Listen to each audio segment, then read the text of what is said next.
Votre santé, c'est notre seul leitmotiv, fidèles téléspectateurs de la télévision numérique C24+. Bienvenue dans votre émission Santé en priorité. Là aussi, je salue tous les internautes qui sont en train de nous suivre en ces nets moments.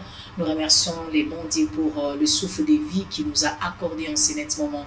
Alors aujourd'hui, fidèles téléspectateurs, j'aimerais tout simplement attirer votre attention sur une maladie qui est dangereuse pour la femme et aussi pour toute autre personne. Alors, il s'agit du cancer. Les cancers, si vous ne le savez pas, est la deuxième cause du décès dans le monde entier. Elle a aussi fait 9,6 millions de morts en 2018 et en 2022, elle a atteint 338 000 personnes et est une maladie dangereuse et aussi mortelle. Alors voilà pourquoi aujourd'hui nous nous sommes décidés d'appeler le docteur Willy Kabongo, qui est médecin directeur de la clinique Hello Médis Santé, à qui j'ai dit bonjour docteur. Bonjour madame. Et surtout, soyez les bienvenus sur notre plateau. Merci. Alors, un bonjour à tous les téléspectateurs qui auront l'occasion de nous suivre.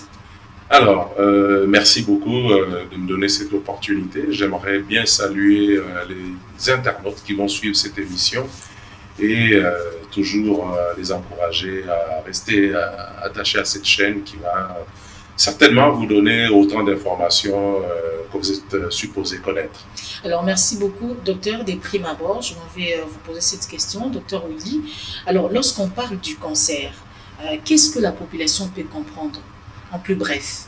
Alors, si je veux donner une explication qui soit facilement compréhensible au commun mortel, le cancer, c'est une maladie qui se manifeste par une multiplication anormale et désordonnée des cellules.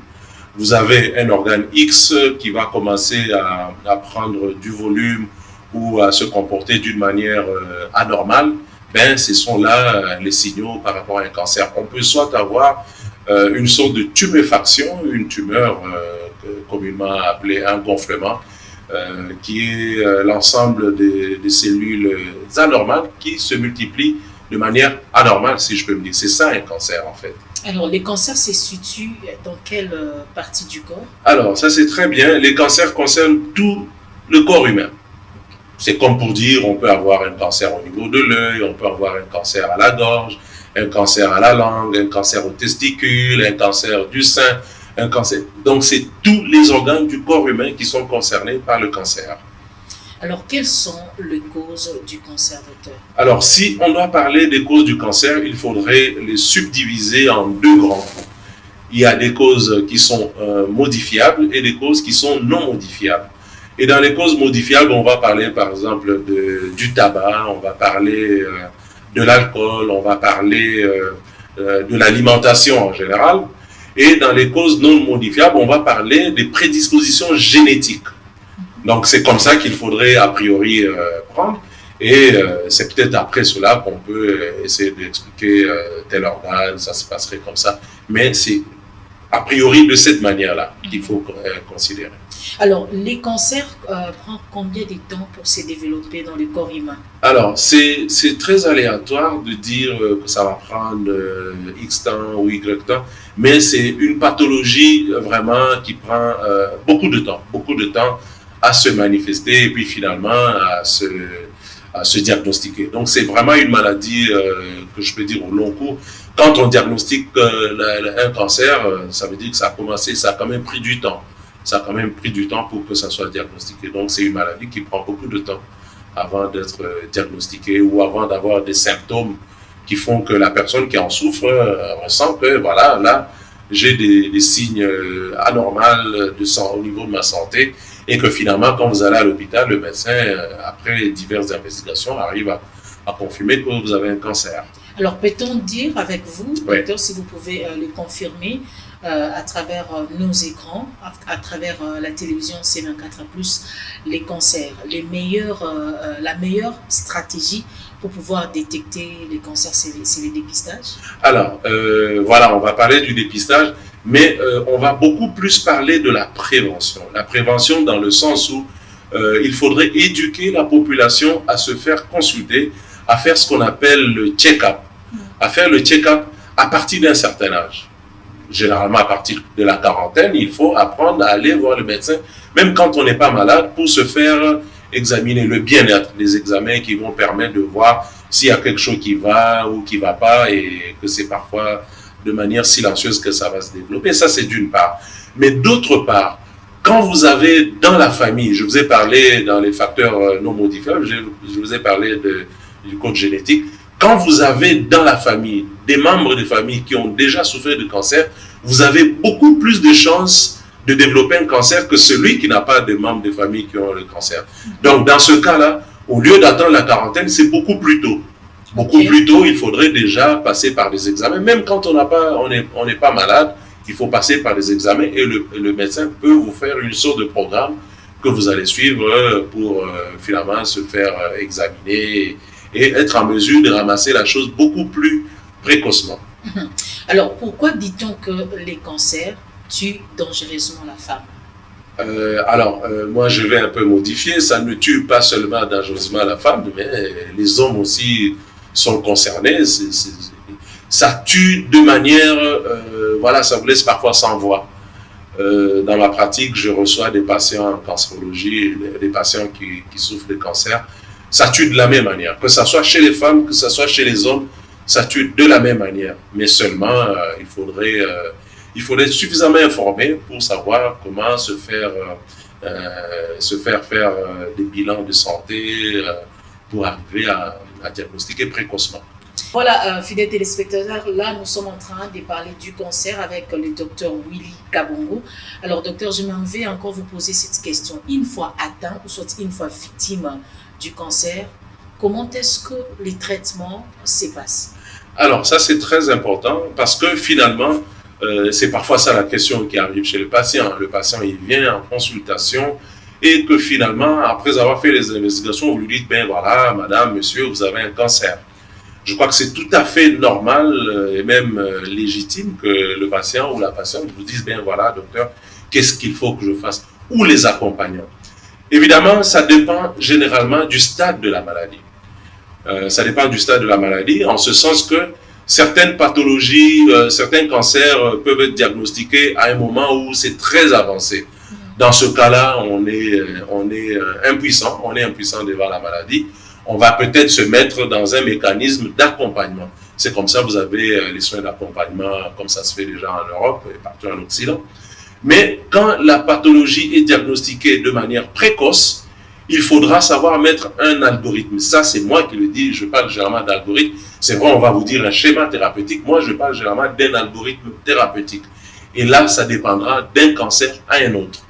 Je prends à la volée un cancer du côlon, parce que moi, c'est la cancérologie digestive dans laquelle je suis beaucoup plus à l'aise. Alors, quand je prends un cancer du côlon, on va par exemple vous dire que quand vous avez diagnostiqué, je suis au niveau du diagnostic, le diagnostic a déjà été fait, on confirme que vous avez un cancer du côlon, il y a un schéma thérapeutique, un algorithme thérapeutique qui doit être suivi.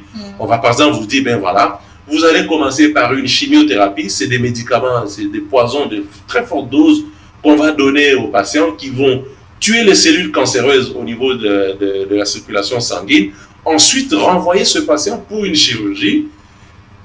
Et dès que la chirurgie est faite, on renvoie et qu'on a eu la pièce qui a été enlevée, la partie malade qui est enlevée lors de la chirurgie, qui est envoyée au laboratoire, va nous donner des informations qui vont orienter le cancérologue médical en ce moment-là à remettre encore un autre traitement de la chimiothérapie. Donc nous avons un schéma qui sera séquencé de manière chimiothérapie néoadjuvante, chirurgie, chimiothérapie adjuvante. Ça, c'est dans le cas du cancer du côlon. Mais quand on va dans les cancers du rectum, la stratégie sera encore un peu tout autre. Vous avez la chimio-radiothérapie qui va devoir avoir lieu avant la chirurgie. Ensuite, vous avez la chirurgie. Ensuite, après la chirurgie, de la même manière que le cancer du côlon, on va peut-être décider de faire une chimiothérapie adjuvante ou une radiothérapie, chimiothérapie adjuvante après la chirurgie. Donc, ça dépend d'un cancer à un autre. Il y a des séquencements qu'il faut faire. Ça dépend vraiment d'un cancer à un autre. Alors, le cancer du sein et du col de l'utérus? Alors, voilà. Je vais parler principalement du cancer du sein parce que j'en ai quand même opéré en grande quantité et C'est vraiment une passion pour moi de pouvoir aider les femmes atteintes du cancer du sein. J'ai même eu à opérer un homme, ce qui est très rare, un homme qui avait un cancer du sein. Alors là, qu'est-ce qui se passe? Il faut poser le diagnostic, c'est comme ça que ça se passe dans tous les cas. Il faut que j'arrive à confirmer le diagnostic. Et confirmer le diagnostic passe toujours par le prélèvement des tissus. Que ce soit pour le côlon, que ce soit pour la prostate, que ce soit pour le poumon, que ce soit pour n'importe quel cancer, on passe toujours, en général évidemment, on passe toujours par le prélèvement des tissus. Et ce sont ces tissus-là, par un acte qu'on appelle la biopsie. On prélève les tissus, on envoie en laboratoire, et le laboratoire vous dit, ben voilà, vous avez un cancer, et vous avez le stade du cancer qui va vous permettre de dire, ben voilà, là j'ai un cancer, comme vous venez de dire, un cancer du sein. Qu'est-ce qu'il faut faire? Est-ce qu'il faut commencer par...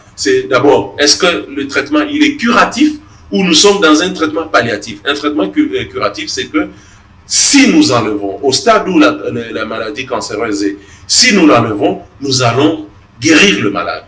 Là, nous sommes dans un traitement curatif. Mais quand c'est, voilà, la maladie a dépassé le niveau de l'organe qui est concerné, voilà, le sein par exemple, quand la maladie est au-delà du sein, ça attaque parfois les poumons. Là, on sait qu'on n'est plus dans un traitement curatif et le schéma thérapeutique va changer. Donc, ça dépend toujours d'abord de l'organe qui est concerné. Ensuite, il y a le stade de la maladie qui va nous donner l'option soit curative, soit palliative. Et c'est là que vous allez séquencer le geste qui devrait être fait. Alors, docteur... Mais quand même, dans la plupart des cancers, il est vraiment important de le dire, jusqu'à preuve du contraire, la chirurgie reste le traitement curatif des cancers en général. Alors, la chirurgie en question coûte cher. Alors, comment faire lorsque vous avez les cancers et que vous n'avez pas de moyens pour pouvoir vous soigner? Donc, cette personne, elle est prédisposée à mourir. Parce que déjà, la chimiothérapie coûte cher. Alors, c'est bien ce que vous posez comme question. C'est vrai, c'est... Quand on vous a donné le diagnostic et qu'on vous a dit c'est quoi le traitement, la prochaine étape c'est quoi? Est-ce que j'aurai des moyens pour le traitement? Effectivement, grosso modo, ça coûte cher. Ça coûte ce que ça coûte. Mais quand même, on a l'avantage d'avoir des dirigeants dans notre pays qui réfléchissent dans ce sens-là, qui essayent d'être compatissants, entre guillemets, je dis, avec leur population. Il y a un programme actuellement dans notre pays qui s'occupe des cancéreux, où vous avez la possibilité d'avoir un package de prise en charge, totalement pris en charge par l'État. Okay. Donc, c'est déjà une réponse par rapport à cela. Mais qu'à cela ne tienne, il faut aussi une formation de la part des pratiquants. Il faut que les médecins soient en mesure de se former, évidemment, soit en solo, un peu ce que moi j'ai eu à faire, ou alors suivant un programme de l'État, et que finalement, vous avez les aptitudes, on peut se mettre dans la prise en charge. Et je crois qu'au bout d'un certain moment, déjà avec les efforts que l'État fait, au bout d'un certain moment, je crois que ça sera, le traitement du cancer sera beaucoup plus accessible et le problème de coût sera résolu dans une certaine mesure. Puisque vous parlez de la République démocratique du Congo, est-ce qu'on peut avoir les statistiques? Alors, c'est très difficile d'avoir les statistiques parce que déjà, le programme dont je vous parle pour la prise en charge du cancer, c'est un programme qui date pas de très longtemps. Ce qui fait que de manière disparate, il y a des confrères, des amis médecins, chacun dans son coin qui essayent d'avoir une sorte de répertoire des cas qu'ils ont. Moi, j'ai un répertoire des cas de cancer que j'ai opéré depuis, ça fera près de 10 ans maintenant. Et la bonne nouvelle, c'est que j'ai des patients quand même cancéreux que j'ai opérés et ça fait 3 ans qu'ils sont en bonne vie, sans récidive de la maladie. Donc c'est un peu ce que nous voyons dans les statistiques des patients cancéreux dans le monde occidental. Mais je crois qu'avec ce programme qui a été mis en place et avec ce qui a déjà été fait comme travail de par certains camarades à gauche comme à droite, je crois que nous allons arriver à avoir finalement un bon répertoire où vous avez des statistiques qui disent vrai sur les réalités de la RDC. Alors, les stratégies que la RDC est en train d'utiliser, est-ce que ce sont les mêmes stratégies qui ont été tracées par l'Organisation mondiale de la santé? Alors, je crois, je ne veux pas parler au nom du programme, de ce programme-là, mais je crois qu'il y a toujours des repères. Et entre autres, il y a l'Organisation mondiale de la santé qui doit avoir Je crois que les animateurs de ce programme-là, ils sont en contact avec l'Organisation mondiale de la santé pour travailler selon les normes, selon les recommandations internationales. Parce qu'en fait, le cancer, il ne se soigne pas comme chacun de nous le voudrait. Il y a des recommandations, il y a des normes. C'est comme ça que je vous ai même parlé de séquences. Si je dois aller encore beaucoup plus loin dans la chirurgie, on va vous dire, toute chirurgie n'est pas carcinologique. Vous savez, quand vous êtes en train d'opérer un cancer du sein, vous devez enlever le sein à une femme. La chirurgie ne consiste pas seulement à lever le sein. Il y a des gestes qu'il faut faire et puis il y a des éléments par rapport à ces gestes-là qui vont déterminer que vous avez fait une bonne chirurgie carcinologique. Quand je parle de cancer du sein, j'ai des patientes qui sont à plus de 8 ans de survie. Depuis que je les ai opérés, ça fait 8 ans qu'il n'y a pas de récidive de la maladie. Mais c'est quand vous respectez les normes de cette chirurgie-là. Donc, c'est vrai qu'il y a un programme national ici chez nous, mais ce programme-là ne fait pas les choses comme bon lui semble. Il se réfère à des normes internationales et évidemment, en travaillant, je suis tout à fait convaincu avec l'Organisation mondiale de la santé. Alors, peut-on guérir du cancer? Ah bien sûr, je vous ai donné des exemples tout à l'heure. Quand le cancer, il est diagnostiqué précocement, on en guérit. Ça va peut-être choquer les gens, mais on en guérit. Et là, je suis même dans cette option avec ma clinique de travailler avec les patients que j'ai opérés, qui ont souffert du cancer, qui en sont guéris. Et ça me fait de la joie de le dire. Et on a prévu de travailler ensemble avec eux pour essayer de reconforter les nouveaux patients chez qui nous diagnostiquons le cancer. Donc le cancer, quand il est diagnostiqué à temps, on en guérit. Et c'est pour ça qu'il faut arriver à très souvent fréquenter son médecin et se faire des bilans de santé qui peuvent permettre à ce qu'on puisse diagnostiquer la pathologie très précocement et qu'on puisse agir. C'est vrai qu'à un moment, avant qu'il y ait le programme, ça pouvait bien coûter cher, hein, vous savez. On a diagnostiqué, ensuite il faut opérer, il y a la chimiothérapie. C'était beaucoup, mais déjà avec le programme, je crois que ça soulage. Je crois qu'il y a quelques semaines, j'ai eu des patients avec des cancers qui ne sont pas vraiment de mon domaine, des cancers des muscles, que j'ai dû renvoyer carrément à ce programme-là. Et je crois que là, ils vont bénéficier d'un traitement à moyenne zéro, comme l'on dit généralement, sans dépenser un seul sou. Mais bon, voilà, on espère que ça va vraiment leur apporter un bon bénéfice. Voilà, fidèles téléspectateurs, nous sommes en train de parler du cancer et nous sommes presque déjà à la fin de cette émission. Alors, docteur Willy Kabongo, comme vous êtes concerné, donc c'est-à-dire vous prenez en charge les victimes ayant atteint les cancers, un mot de réconfort à toutes ces personnes qui aujourd'hui vivent avec les cancers. Alors, ce que je peux dire à la population en général, je crois que je vais commencer d'abord à dire en général, c'est que vous devez comprendre que le cancer, quand il est diagnostiqué précocement, il est guérissable. On en guérit. Ce n'est pas un mythe que je suis en train de vous raconter, c'est quelque chose que je vis. Et évidemment, ça me fait beaucoup de joie parce que j'ai vu des patients en France qui pouvaient dire, docteur, vous savez, ça fait 10 ans, ça fait 15 ans qu'on m'a opéré de tels cancers. Pour moi, c'était quelque chose d'extraordinaire. Je ne pouvais pas comprendre qu'on guérisse du cancer à ce point-là. Mais de la petite expérience que j'ai des patients que moi j'ai vus localement, que j'ai opérés, que nous avons diagnostiqués à temps et qu'on a eu à opérer, et heureusement il y avait quand même des moyens à leur disposition, ils sont guéris. Au bout de 3 ans pour les cancers du côlon, au bout de 7-8 ans pour les cancers du sein, on est en mesure de confirmer que ce qui est dit sur le plan international, chez les Occidentaux, est aussi vivable ici chez nous au Congo.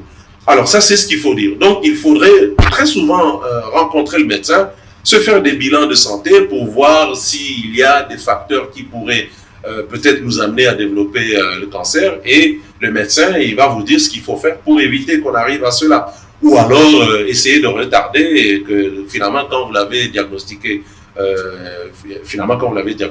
on sait agir.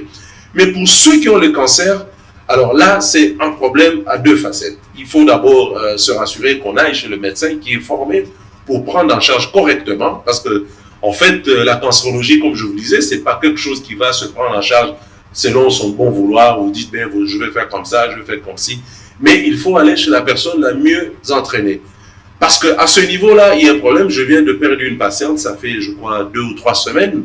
Je l'ai vu il y a plus d'une année avec une petite masse au niveau du sein. Et selon les bilans que nous avions faits, il fallait enlever. Mais à ce stade-là, c'est comme je vous dis, quand c'est précocement, on sait faire des bons gestes. On pouvait enlever seulement la masse. Ça s'appelle une tumorectomie. Mais la dame, voilà, elle m'a dit, bon docteur, je vais aller réfléchir, tout ça. Et elle serait allée voir son pasteur. Son pasteur lui a dit qu'il ne fallait pas se faire opérer. Et je crois que le pasteur devrait se limiter à prier pour le malade plutôt qu'à donner des conseils pour des choses pour lesquelles ils n'ont pas été entraînés. Je crois qu'il faut quand même faire la part des choses. C'est important de le dire quand même à nos spectateurs. Elle est décédée. Il y a 2 semaines, on m'a dit qu'elle est décédée. Donc la maladie a dû évoluer. Et finalement, voilà, non seulement qu'on pouvait la revoir et dire que c'était devenu inopérable, mais elle en est même morte. Donc, pour ceux qui sont malades, rassurez-vous que vous allez chez le médecin, qu'il vous pose le diagnostic et qu'il y a même des stratégies qui sont mises en place. Je crois que même dans notre pays, ça a commencé. Il y a une sorte de réunion, on appelle des RCP, des réunions de concertation pluridisciplinaire où vous avez plusieurs spécialités autour de cet organe qui vont se réunir pour décider de la séquence la mieux indiquée pour le patient. Ce qui est déjà une très bonne chose qui va faire que, ben voilà, ils vont vous dire la séquence qui est la mieux adaptée pour le niveau de la maladie que vous avez et puis pouvoir vous donner le traitement qu'il faut. Donc, il y a de l'espoir avec le cancer, mais il y a une attitude que nous devons avoir.